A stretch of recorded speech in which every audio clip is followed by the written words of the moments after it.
వాక్యం వినేవాళ్ళు 4 రకాలు ఉంటారంట. కొంతమంది దారిలాంటి హృదయం కలిగిన వారు, కొంతమంది రాతి నేల వంటి హృదయం కలిగిన వారు, కొంతమంది ముళ్ళ తుప్పల్లాంటి హృదయం కలిగిన వాళ్ళు, కొంతమంది మంచి నేల వంటి హృదయం కలిగిన వాళ్ళు. వాక్యోపదేశకుడు వాక్యం విత్తుచున్నప్పుడు ఆ విత్తబడినటువంటి వాక్య విత్తనాలని యేసు ప్రభు వ్యవసాయదారునితో పోల్చాడు. విత్తువాడు విత్తనములు తీసుకొని చల్లుటకు పొలములోనికి వెళ్ళెను. అతడు చల్లుచుండగా కొన్ని త్రోవలో పడెను. అప్పుడే పక్షులు వచ్చి వాటిని తినివేసెను. కొన్ని చాలా మన్ను లేని రాతి నేలలో పడెను. అవి మొలిచెను, కొంతమేర ఎదిగెను, కానీ వాటి వేరు భూమిలో తనడానికి రాతి పొర అడ్డు వచ్చినందున సూర్యుడు ఉదయించినప్పుడు ఎండ వేడిమికి అవి మాడిపోయాను. మరికొన్ని ముళ్ళ తుప్పల్లో పడెను. అవి ఎదిగెను, కానీ వాటికంటే ముళ్ళ తుప్పలు ఇంకా ఎదిగి వాటిని అణచివేసెను గనుక అవి కూడా నిష్ఫలమయ్యాను. కొన్ని మంచి నేలలో పడెను. అవి 30 60 100 ఫలించెను. వినుటకు చెవులు గలవాడు వినుగాక అని యేసు ప్రభు అన్నాడు. అయితే శిష్యులు ఆయన ఏకాంతంగా ప్రశాంతంగా ఉన్నప్పుడు ఆయన దగ్గరికి వెళ్ళి, యేసు ప్రభువా, ఇందాక నువ్వు మాట్లాడుతూ ఇలా అన్నావు కదా, అసలు ఆ సంగతులు ఏంటి అని అడిగారు. పరలోక సంబంధమైన సంగతులు తెలుసుకోవడానికి మీకు అనుగ్రహింపబడింది, మిగిలిన వాళ్ళకి అది అనుగ్రహించబడలేదు, అందుకే వాళ్ళకి ఉపమాన రీతిగా చెప్పబడింది, మీకేమో దాని అర్థం కూడా తెలియజేయబడింది అని ప్రభు ఆత్మలో ఆనందించి వారికి దాని గురించి తెలియజేశాడు. విత్తువాడు వాక్యోపదేశకుడు, విత్తబడిన విత్తనాలు వాక్యం.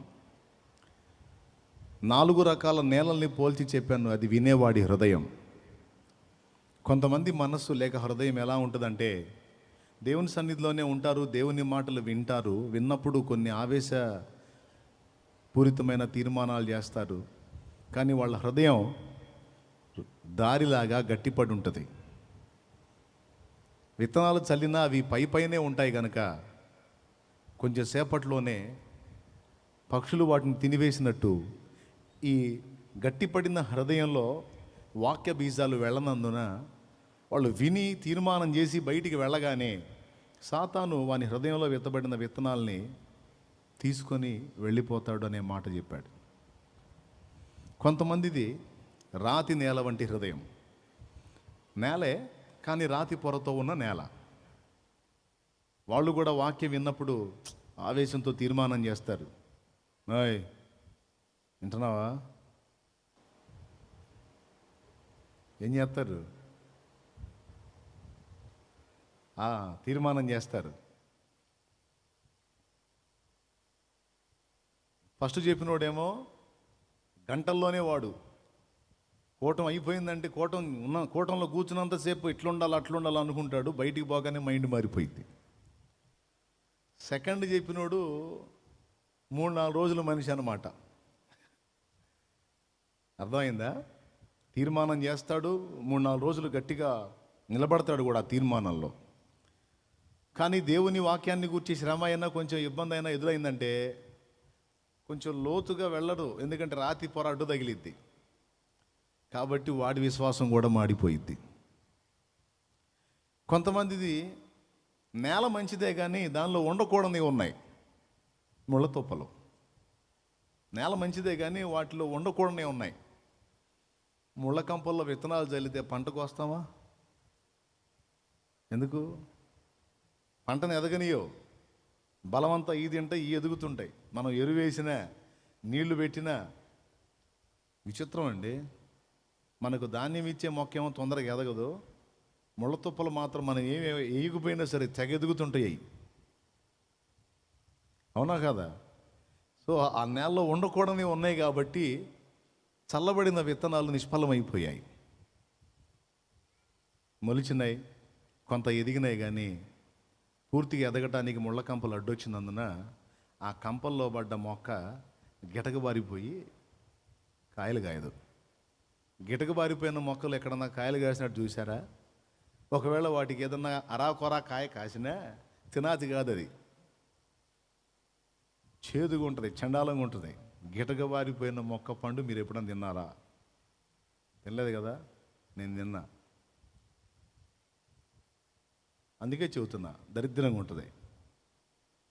కొన్ని విత్తనాలు మంచి నేలలో పడ్డాయి అన్నాడు. కొంతమంది హృదయం మంచి నేలలాగుంటుంది. దేవుని సన్నిధికి రావటమే కాదు, దేవుని వాక్యాన్ని మంచి మనసుతో స్వీకరిస్తారు. వాళ్ళ హృదయం ఎలా ఉంటుందంటే, తీర్మానం చేస్తే ఆ తీర్మానంలో నిలబడటానికి శతవిధాలా ప్రయత్నం చేస్తారు, పోరాడతారు, మొత్తం మీద నిలదొక్కుతారు. ఈ నిలదొక్కే వాళ్ళలో కూడా 3 రకాలు ఉన్నారంట. కొంతమంది ఏమో 30% ఫలిస్తారంట, 30% మాత్రమే. నయం, ముందు ముగ్గురితో పోల్చుకుంటే ఈ 30% కూడా సమ్ బెటర్. ఇందులోనే ఇంకొంచెం మెరిట్ 60% అంట. ఇందులో ఇంకా ఫైనల్, ఇంకా పరిపూర్ణమైన మంచి హృదయం అంటే 100% ఫలిస్తారంట. దేవుని సన్నిధికి వచ్చి దేవుని వాక్యం వినడానికి అలవాటు పడిన నువ్వు నేను మన హృదయాలు అసలు ఎలా ఉన్నాయో, దేవుని మాటలు ఎలా పట్టుకుంటున్నామో మనం గుర్తించాలి. దేవుని సన్నిధికి చాలామంది బిడ్డలు వస్తారు, కానీ వచ్చిన వాళ్ళందరూ దేవుని కోసం మంచి ఫలం ఫలించలేరు. ముందు చెప్పిన 3 రకాల్లో ఎక్కువ శాతం ఉంటారు. ఈ 4వ కేటగిరీకి చెందిన వాళ్ళు బహు తక్కువ మంది ఉంటారు. ఈ 4వ కేటగిరీలో ఉన్నటువంటి వాళ్ళే సంఘానికి క్షేమకరం అవుతారు, దైవజనులు అవుతారు, దైవజనురాలు అవుతారు, దేవుని పాత్రలు అవుతారు, దేవుని కోసం పనిచేసి ఫలించేటువంటి పాత్రలు అవుతారు. ఇప్పుడు ప్రస్తుతం వాక్యం చెప్తున్న నేను కానీ, ప్రపంచంలో వాడబడుతున్న దైవజనులు కానీ, ఒకప్పుడు మీలాగా విశ్వాసులా కూర్చొని దైవజనులు వాక్యం చెప్తుంటే విన్నోళ్లే. వాళ్ళతో పాటు కూర్చొని వాక్యం విన్నోళ్ళు కొంతమంది మామూలు వ్యక్తులుగానే మనుగడ సాగిస్తే, వీళ్ళు మాత్రం కొన్ని మెట్లు ఎక్కి దేవుని కొరకు ఫలించడం మొదలుపెట్టారు. తేడా ఏంటి? దేవుడు పక్షపాత, లేదా దేవుడు అన్యాయస్తుడా, లేకపోతే వాక్యోపదేశంలో తేడా ఏమైనా ఉందా? లేదు. స్కూల్లో మాస్టారు పాఠం చెప్పాడు, ఒకడికేమో ఎగ్జామ్ అయిపోయిన తర్వాత ఒకడికేమో 0 వచ్చింది, ఒకడికేమో 30 మార్కులు వచ్చినాయి, ఒకడికేమో 70 వచ్చినాయి, ఒకడికేమో 100 మార్కులు వచ్చినాయి. ఒకడికి 100కు 100 వచ్చినాయి, ఒకడికి 70 వచ్చినాయి, ఒకడికి 30 వచ్చినాయి, ఒకడికి 0 వచ్చింది. తప్పెవరిది? పాఠం చెప్పిన పంతులదా, వినేవాడిదే? పెద్దగా చెప్పండి. ఎందుకని? పంతులు పాఠం సరిగా చెప్పకపోతే 100కు 100 రాకూడదు, అందరికీ 0నే రావాలి. కానీ ఒకడికి 100కు 100 వచ్చినాయి అంటే సారు చెప్పిన పాఠం పక్కా చెప్పాడు, పర్ఫెక్ట్గా చెప్పాడు. లేకపోతే వాడికి 100కు 100 ఎట్టొస్తాయి? మరి ఒకడికి 0 వచ్చిందంటే కారణం ఏంటి? వీడు సరిగా వినలా. నాకు తెలిసి వీడి స్కూల్కి వచ్చి శుభ్రంగా నిద్రపోయి ఉంటాడు, ఆ బల్ల మీద తలకాయ పెట్టి, కొంతమందిలాగా. అవునా? కొంతమంది అంతే పాపం, చాలా ఆశగా దేవుని సన్నిధికి వస్తారు. ఆటలప్పుడు కళ్ళు తెరిచే ఉంటారు, ప్రార్థనప్పుడు కళ్ళు తెరిచే ఉంటారు, వాక్యం అనగానే కళ్ళు మూసేస్తారు, ఇది మనకు సంబంధించింది కాదనుకొని. ఇంకా వాళ్ళ బతుకంతా చర్చికి వచ్చి పోవటమే తప్ప వాళ్ళేం దేవుని కోసం ఫలించేది ఉండదు, పాడుండదు. ఎప్పుడున్నా చూడు గుండు 0నే. ప్రియులారా, ప్రతి హృదయంలో ఒక ఆశ ఉండాలి. దేవుని సంగతులు తెలుసుకోవాలి, దేవుని విషయాలు నేర్చుకోవాలి, 10 మందికి చెప్పాలి. ప్రభువు నన్ను పిలవక ముందు కొంతైనా నేను దేవుని సేవ చేసి వెళ్ళాలి, ఆయన గురించి ఇంకా అనేక సంగతులు తెలుసుకోవాలి అన్న ఆరాటం ఉండాలి. నిజంగా ఆ మనసుతో ఎవరైనా వాక్యం వింటే చెప్పే ప్రతి మాట సీరియస్గా తీసుకుంటారు, చక్కగా గ్రహిస్తారు, అంతరంగంలో భద్రం చేసుకుంటారు, దేవుని కోసం ఫలిస్తారు. నాతో పాటు చాలామంది సహోదరులు వాక్యం విన్నారు, కానీ దేవుని మాటలు నా మట్టుకు నేను సీరియస్గా తీసుకోవడానికి దేవుడు నా కృప చూపాడు. ఇక మిగిలిన వాళ్ళ సంగతి ఇక నేనేం చెప్పేది? వాళ్ళు సరిగ్గా విన్నారని విమర్శించేదా, వినలేదని విమర్శించేదా ఇక నాకు సంబంధించింది కాదు. నా హృదయంలో దైవజనులు చల్లిన ప్రతి వాక్యం పడింది, దాని విషయంలో తీర్మానం స్థిరపడింది. ఈరోజు దేవుని కోసం బతకడానికి త్రోవ దొరికింది. వేరియేషన్ ఏమి లేదు, వినేవాడి హృదయం. కాబట్టి మీరు అమ్మా స్తోత్రం చెప్పండి అయ్యా, మీరు కూడా చెప్పండి అయ్యా. ఎలా వింటారో నిర్ణయం మీదే. ఓకేనా? రైట్.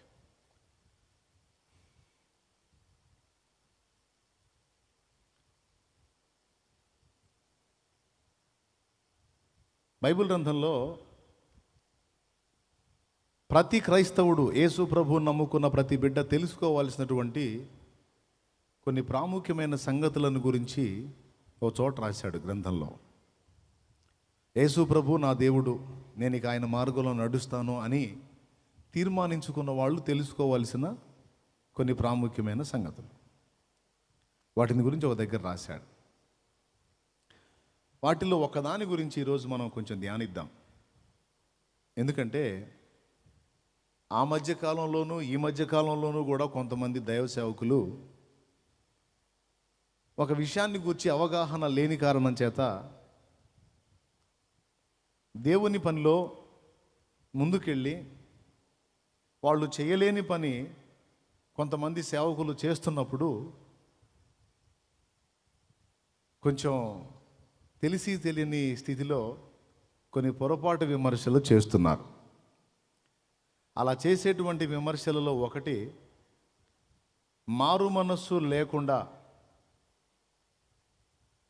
మనస్సు పొందకుండా ఉన్న వాళ్ళకి బాప్తిస్మం ఇవ్వడం కొంతమంది సేవకులు చేస్తున్నారు. మారు మనసు లేని వాళ్ళకి బాప్తిస్మాలు ఇస్తున్నారు అని ఓ విమర్శ చేస్తూ ఉన్నారు.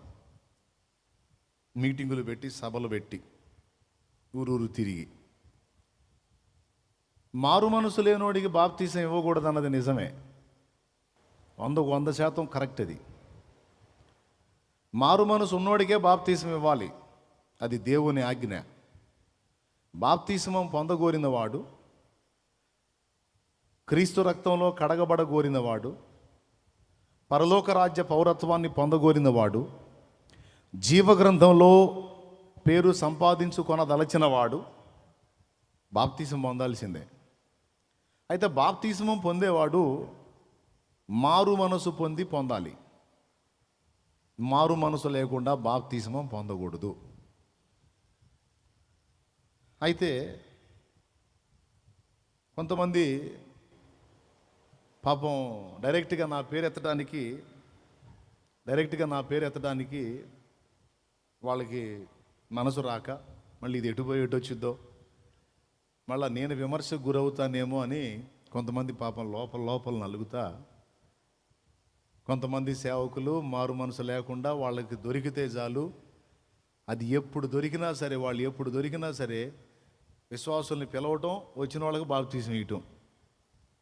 వాళ్ళకి మారు మనసు ఉందా లేదా అనేది అసలు ఏం చూడకుండా బాప్తిస్మాలు ఇచ్చేస్తున్నారని గుంపులో గ్లోరీ అని అందరినీ కలిపి కొట్టి, అందులో పాపం నన్ను కూడా మనసులో గుర్తు చేసుకున్నారు బయట వాళ్ళ.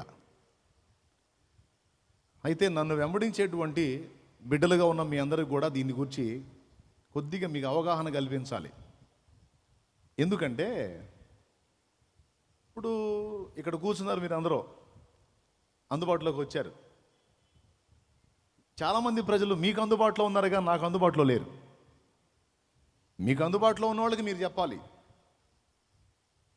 నాకు అందుబాటులో ఉన్న వాళ్ళకి నేను చెబుతా. మొత్తానికి దేవుని సంగతులు మాత్రం మీరు నేను కలిసి పంచుకోవాల్సిందే. ఇందులోనే ముందుగా ఇంకొక మాట కూడా చెబుతా. గత కొన్ని వారాలుగా మీరు కూడా ప్రార్థన చేయండి, అన్ని జనులకి మీరు కూడా అవసరమైతే నూనె రాసి ప్రార్థన చేయండి, స్వస్థత ప్రార్థన చేయండి, మీరు కూడా ఆత్మలకు భరోసా ఇవ్వండి, అన్ని జనులకు సువార్త చెప్పండి, వారి కోసం ప్రార్థన చేయండి అని నేను బోధిస్తున్నా. అంతవరకు మొదటి అడుగు. ఆ తర్వాత నీ మీద దేవుని ఏర్పాటు ఉండి నీ ప్రయాస దేవునికి హర్షణీయమైతే నెక్స్ట్ స్టెప్ ఆయనే నిన్ను పిలిచి ఎక్కిస్తాడు. కానీ సువార్త తెలుసుకున్న వ్యక్తిగా న్యాయంగా నీ కర్తవ్యం ఏంటంటే తెలియని వాళ్ళకి నువ్వు సువార్త చెప్పాలి యేసయ్య గురించి. అర్థమైందా? మార్కెట్లో చీపురు కట్ట కొనుక్కొచ్చుకున్నావు అనుకో, చీపురు కట్ట అన్ని షాపుల్లో 150 అయితే ఒక షాపులో మనకు 100కే వచ్చింది. ఎంతకే? 100కే వచ్చింది. ఇంటికి పోయాక ముఖ్యంగా లేడీస్ అందరూ 150 కొనుక్కొచ్చే చీపురి 100కి నీకు వస్తే వేరే షాపులో ఇక నువ్వు ఆగుతావా? ఆ చీపురు కట్ట తీసుకొని ఇల్లు తిరిగిద్దా తిరగదా? ఏమని చెప్పింది తిరిగి? ఆ చీపురు కట్ట పక్కన పెట్టి పక్కింటి ఆమె చీపురు కట్ట కొనుక్కొచ్చింది అనుకో, నువ్వు మన చీపురు కట్ట తెచ్చావు కదా, ఎంతకు తెచ్చావు? ఫలానా రేటుకు తెచ్చానమ్మా, 150 అయ్యింది అంటే.